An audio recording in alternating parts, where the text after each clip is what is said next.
O primeiro nome que me vem à mente para a gente estudar sobre Deus aqui se encontra logo em seguida ao texto que lemos. Êxodo capítulo 6, versículos 2 e 3, que está escrito bem assim. Falou mais Deus a Moisés e disse, eu sou o Senhor. E eu apareci a Abraão e a Isaque e a Jacó como o Deus Todo-Poderoso, mas pelo meu nome, o Senhor, não lhes fui perfeitamente conhecido. Muito bem.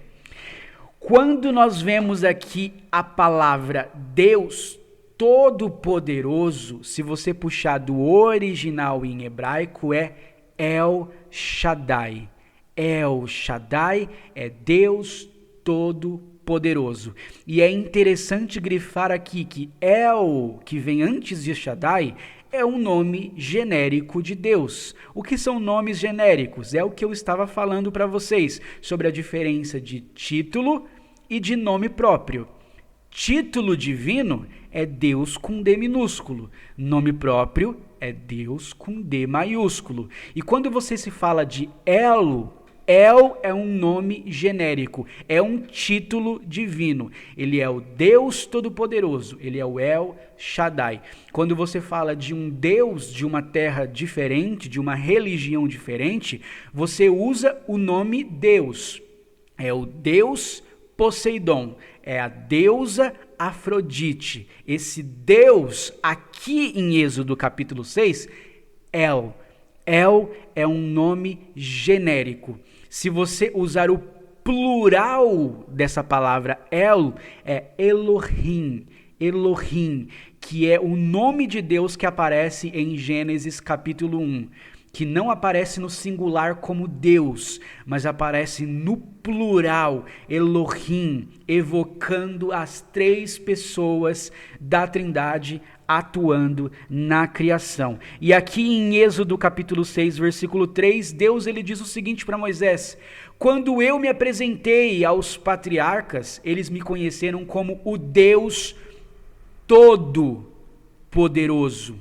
Ele não era somente o Deus dos raios, ele não era somente o Deus dos mares, ele não tinha autoridade somente em questões do amor. Ele não atuava somente na guerra. Quando eu me apresentei para Abraão vivia no contexto de um povo fortemente politeísta. Mas quando eu apareço para Abraão, eu digo, Abraão, eu sou todo-poderoso. A Cabalá, que é o ramo místico da religião judaica, eles têm um nome interessante para se referir à pessoa divina. Eles usam a palavra pleroma. Pleroma, traduzindo, é pleno, total, completo. Pleroma. Porque quando você fala de religiões politeístas, cada Deus tem uma atribuição diferente de poder. Mas quando você pega todas essas atribuições diferentes de poder e agrega elas a uma única pessoa divina, ele é o completo, ele é o todo, pleroma. Deus, ele é o El Shaddai, o Deus Todo-Poderoso. E isso é incrível. Porém, o versículo ele não termina. E na verdade tem uma revelação muito mais poderosa do que essa. O que nós conhecemos aqui é o El Shaddai, é o Deus Todo-Poderoso, pleroma? Não. Mas pelo meu nome, o Senhor, não lhes fui perfeitamente conhecido. Deus ele dá-se um nome aqui falando com Moisés, o Senhor. Se você tiver uma versão clássica da Bíblia na sua casa, eu não sei sinceramente como funciona as versões atuais, mas nas versões clássicas, quando se refere ao nome de Deus como Senhor, todas as letras estão em maiúsculo, S-E-N-H-O-R, todas as letras em maiúscula. Quando você vê essa distinção de Senhor com todas as letras maiúsculas, é porque no contexto original, a palavra original em hebraico é YHWH. E é muito importante a gente conhecer o que é essa palavra hebraica. YHWH em hebraico, nós hoje entendemos por Yahvé. A tradução mais próxima para o idioma português desse tetragrama, 4 letras, é Yahvé. Então, Senhor, traduzido para o contexto original, é Yahvé, ou como outras pessoas gostam de chamar, Jeová. Jeová e Yahvé são, na verdade, a mesma palavra, tem o mesmo sentido etimológico. Então, quando está escrito aqui, mas pelo meu nome, Yahvé, não lhes fui perfeitamente conhecido. Existe, na verdade, uma tradição muito interessante sobre esse nome, sobre esse tetragrama Yahvé. Na tradução chamada de Septuaginta, que aconteceu ali em Alexandria, quando 72 judeus traduziram toda a sua história escrita, a lei da Torá, os escritos dos profetas, os poemas, quando eles traduziram tudo isso, que é o Antigo Testamento, para o grego, essa tradução tem o nome de Septuaginta. E quando eles traduziram, o sentido original desse nome, ele foi perdido, porque a pronúncia correta em hebraico, ela não se manteve por causa da influência de outros idiomas no idioma hebraico. Então esse nome Yahvé, na verdade, é uma tentativa nossa de pronunciar corretamente esse nome aqui, com o qual Deus se apresenta para Moisés. É na verdade, uma tentativa de dizer corretamente. Yahvé não é a pronúncia correta. Alguns dizem que é Yahu. Algumas pessoas acreditam que é Yahu o nome da pronúncia correta. No entanto, com segurança, a gente pode afirmar que a tradução correta, que o nome original, ele se perdeu por causa da influência de outros idiomas sobre o hebraico antigo.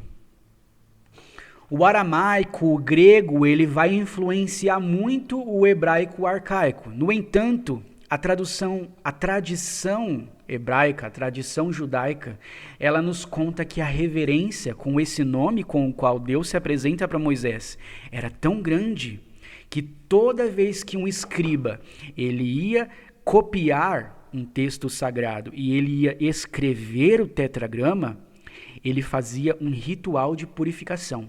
Ele raspava os seus pelos, ele se banhava, ele fazia todo um ritual de purificação só para escrever o tetragrama. Tamanha era a reverência que os escribas tinham com o nome de Deus. Então esse nome ele não era pronunciado sempre de qualquer maneira. Para isso tinha os nomes genéricos de Deus. Para isso tinha as derivações do nome de Deus. Você poderia substituir o nome sagrado por Altíssimo, porque você não se sentia apto, você não se sentia merecedor, digno de dizer o nome de Deus. Então você chamava ó Altíssimo, majestoso. Então o nome de Deus com o qual ele se apresenta a Moisés, aqui em Êxodo capítulo 6, versículo 3, ele é um nome tão reverenciado, que quando Moisés ele compila os 10 mandamentos, um desses mandamentos é: não tomarás o nome do Senhor teu Deus em vão. Isso teceu nos antigos hebreus uma reverência enorme por esse nome.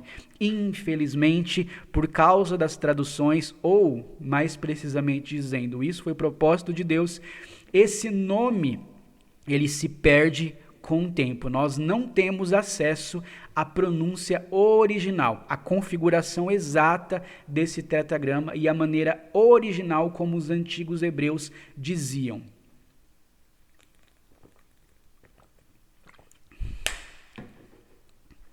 Outras passagens trazem um nome diferente para se referir a Deus. Daniel, por exemplo, ele tem uma visão e ele chama o ser que ele viu sentado no trono de ancião de dias. É assim que ele se refere ao ser que ele viu em sua visão. Deus, ele é chamado de ancião de dias. Em Isaías nós temos a grafia do Altíssimo, como eu acabei de me referir a vocês. Jesus, no Novo Testamento, o tempo todo, ele chama Deus de Pai. Ele nos ensina a chamar Deus de Pai, trazendo para nós um nome que nos deixa mais íntimo de Deus. Porque você pode chamá-lo de Altíssimo, você pode chamá-lo de majestoso, de grandioso, ancião de dias, ou seja, alguém que possui toda a sabedoria. Você pode falar com toda a reverência. Quando você fala Pai, é uma coisa muito íntima, é uma coisa que não é para todos. Você não chama o pai do seu amigo de pai, você o chama pelo seu nome. É uma maneira respeitosa, mas só quem pode chamá-lo de pai é o filho. Também em Apocalipse, João, no capítulo 4, vai ter uma visão de Deus assentado no trono. Mas a visão era tão gloriosa, tão grande, tão magnífica, que João ele não sabe descrever o que ele está vendo. Ele disse, eu vi um assentado no trono. Deus ele é chamado de o um assentado no trono.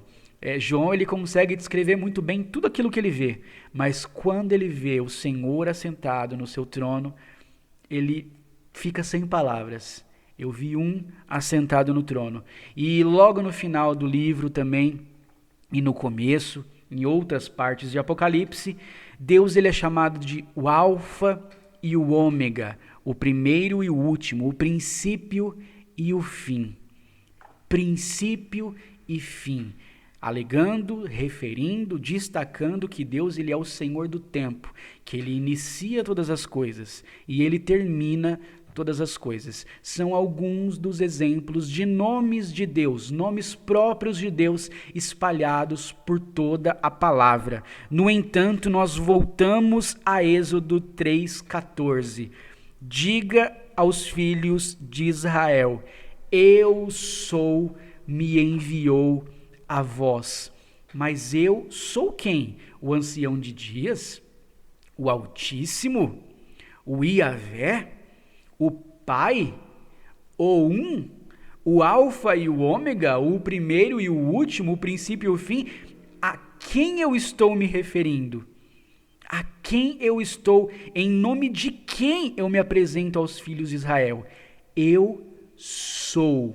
É como Deus se apresenta a Moisés, trazendo à tona a sua natureza de um único Deus, um único Deus sobre todas as coisas. É assim que ele se apresenta, não dentro de uma religião politeísta, não dentro de uma ideia de um Deus além de outros deuses. Ele é o único Deus. Ele não é um Deus dentre outros deuses que já existem por aí, tentando firmar o seu nome. Ele é o único Deus, o único. Todos os outros deuses são invenção humana.